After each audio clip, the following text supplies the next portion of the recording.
The next thing we have is the relation of the external acoustic meatus. जो external acoustic meatus के relation हैं हम लोग कर लेते हैं. नंबर 1 है superiorly, that is the middle cranial fossa. Posteriorly mastoid air cells. Posterior superiorly the deeper canal near the tympanic membrane is also related to mastoid antrum. Inferiorly parotid gland और anteriorly temporomandibular joint. इसको अब हम reality में एक मरतबा देख लेते हैं. ठीक है, सबसे पहले तो एक्सटर्नल acoustic meatus है क्या. This is the external acoustic meatus. ठीक है, इसको ऑडिटरी meatus भी कहते हैं, but this is the external auditory meatus जो आपको यहाँ पे दिखाया गया है. तो पहला हमारा रिलेशन था कि दैट इज पहला ये बात कि ये एक्सटर्नल ऑडिटरी meatus है क्या, acoustic meatus. So external acoustic meatus कौन सा है, that is this meatus is called as the external acoustic meatus. अब इसके रिलेशंस हमने देखने हैं. इसके रिलेशंस देखने के लिए यू कैन सी कि इसको ये जो हमारे पास ईयर का पोर्शन है ना, इतना पोर्शन है ईयर का, दिस पोर्शन है, ये जो पोर्शन, ये पोर्शन अगर हम ईयर का उड़ा दें तो हमारे पास जो पिक्चर बनेगी वो कुछ ऐसी ही आ जाएगी.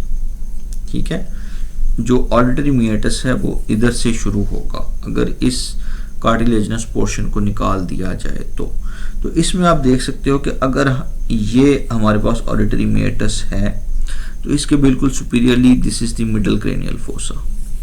ठीक है, इसके बिल्कुल नीचे मैस्टॉइड पड़ा है, इसके इंटीरियरली टेम्पैनिक मेम्ब्रेन पड़ी है, यहाँ पे इंफीरियरली पैरोटिड ग्लैंड पड़ा है. ठीक है, यहाँ पे इंफीरियरली पैरोटिड ग्लैंड पड़ा है. और इसको ज़रा मज़ीद थोड़ा सा फास्ट फॉरवर्ड करें. हाँ, यू कैन सी कि यहाँ पे ये जो पोर्शन है this is called as the temporomandibular joint. Interiorly acoustic meatus के बिल्कुल इंटीरियरली ये जो जॉइंट है this is the temporomandibular joint. इस जॉइंट को कहते हैं टेम्पोमैंडिबुलर जॉइंट. तो अब अगर हम रिलेशंस पढ़ें, सुपीरियरली मिडिल क्रेनियल फोसा, मैंने आपको दिखा दिया मिडिल क्रेनियल फोसा, ये मिडिल क्रेनियल फोसा, ये जहाँ पे मैं अभी टैप कर रहा हूँ this is the middle cranial fossa. फिर posteriorly the mastoid air cells and facial nerve, ये हमने देखी, these are the mastoid bone और फेशियल नर्व, ये रिलेटिवली पोस्टीरियरली है. फिर हमने देखा posterior superiorly you can say the mastoid antrum भी रिलेट करती है. इंफीरियरली पैरोटिड ग्लैंड, ये मैंने आपको बताया कि बिल्कुल इसके नीचे इस पोर्शन पे जोन सा है वो पैरोटिड ग्लैंड होता है. Then interiorly the temporomandibular joint, और वो टेम्पोमैंडिबुलर जॉइंट, और वो मैंने आपको दिखाया कि दैट बिल्कुल near here that is the temporomandibular joint. ठीक है, so these are the relations of the external acoustic meatus. उसके बाद आपके पास आ जाएगा that is the nerve supply.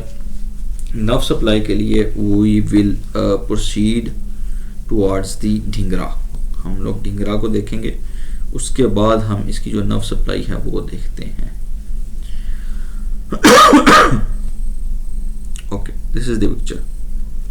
अब इसमें आपने एक आधी चीज जो है उसको ध्यान रखना, वो ये है कि वो सरफेस एरिया जो कि स्कल को फेस कर रहा है लाइक दिस, इसको कहते हैं मीडियल सरफेस. और वो सरफेस एरिया जो आउटवर्ड्स है लाइक दिस, इसको कहते हैं लेटरल सरफेस. ठीक है, ये इसलिए इंपॉर्टेंट है क्योंकि ये टर्मिनोलॉजीज टेक्स्ट के अंदर यूज हुई हैं. तो this is the medial surface B and this is the lateral surface A. तो अब हम पढ़ते हैं कि क्या जो नर्व सप्लाई है वो है. फर्स्ट ऑफ ऑल है हमारे पास that is the greater auricular nerve. This is the greater auricular nerve and this is greater auricular nerve. So greater auricular nerve actually supplies most of the medial surface of the pinna and posterior part of the lateral surface. तो greater auricular nerve हमारे पास medial surface को supply करती है और posterior part of the lateral surface को supply करती है. ठीक है, I hope कि आप लोगों को understanding होगी कि ये मीडियल सरफेस है तो इसके एक मेजॉरिटी पोर्शन को ग्रेटर ऑरिकुलर नर्व सप्लाई कर रही है, और ये लैटरल सरफेस है तो इसके पोस्टीरियर पोर्शन को जो ग्रेटर ऑरिकुलर नर्व है वो सप्लाई कर रही है। ठीक है, उसके बाद आ जाएगा lesser occipital nerve, that actually supplies the upper part of the medial surface. Medial surface के अपर पार्ट को लेसर ऑसिपिटल नर्व सप्लाई करती है।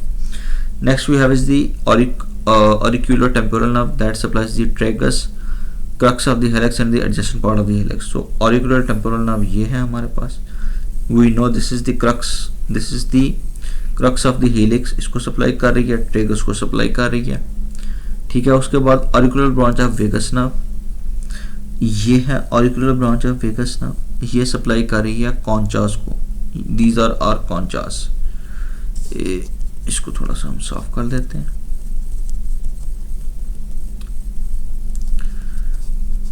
Okay, so these are are conchas, ये सारे के सारे इनको सप्लाई कर रही है, और ये थोड़ा सा जो सरफेस है, मीडियल सरफेस है, मीडियल सरफेस का पोस्टीरियर पार्ट है, उसको सप्लाई कर रही है। ठीक है, the auricular branch of the vagus nerve called the Arnold's nerve actually supplies the conchas and corresponding eminence on the medial surface.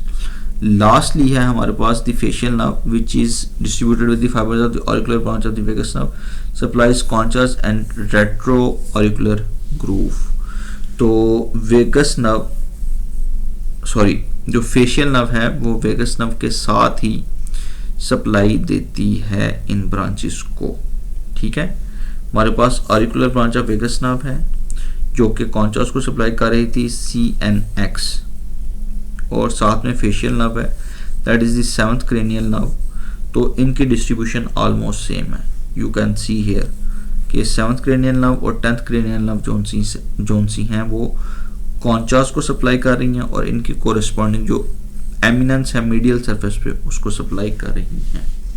So that concludes the nerve supply of the pinna.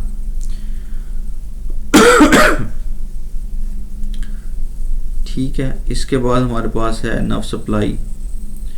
इसको अगर आपने पढ़ना है तो ये same लिखा हुआ है। ठीक है, ये as it is same ditto copy paste है डिंगरा से।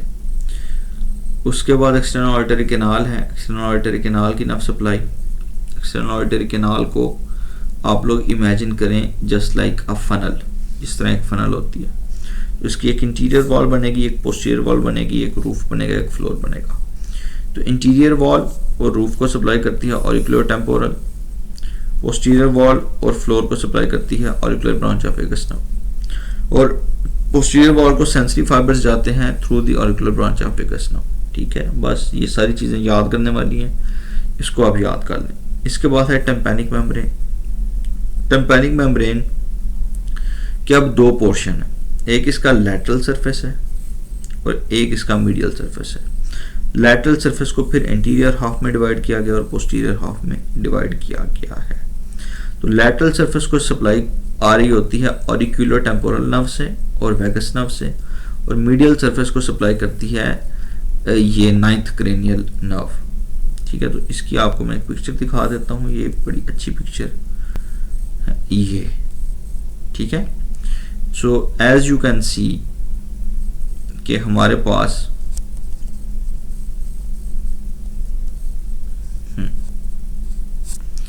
जो मीडियल सरफेस है, एज यू कैन सी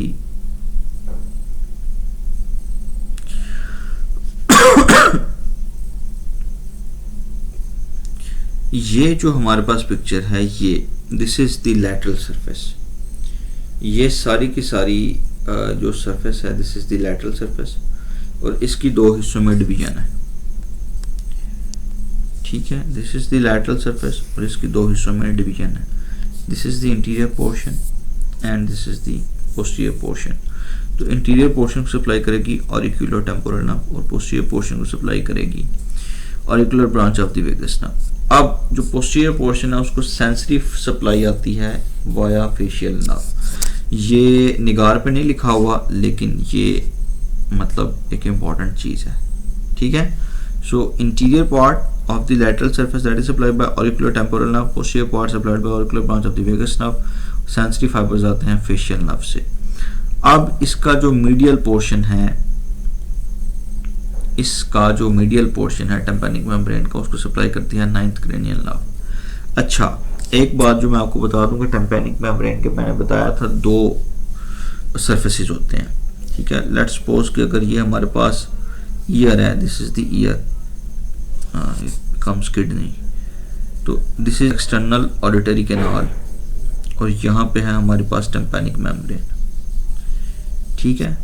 अब टेम्पैनिक मेम्ब्रेन का वो पोर्शन जो इस साइड पे है, this is the lateral portion, जो अभी अभी आपने देखा है वो लैटरल पोर्शन था। इस लैटरल पोर्शन के आगे 2 हाफ्स हैं, इंटीरियर हाफ है और पोस्टीरियर हाफ है, ठीक है। जिस तरह का ये डिवीजन हुई है, ठीक है, ये लैटरल सरफेस की है। इंटीरियर हाफ जो ग्रीन में दिखाया हुआ है और पोस्टीरियर हाफ जो येलो और पर्पल में दिखाया हुआ है।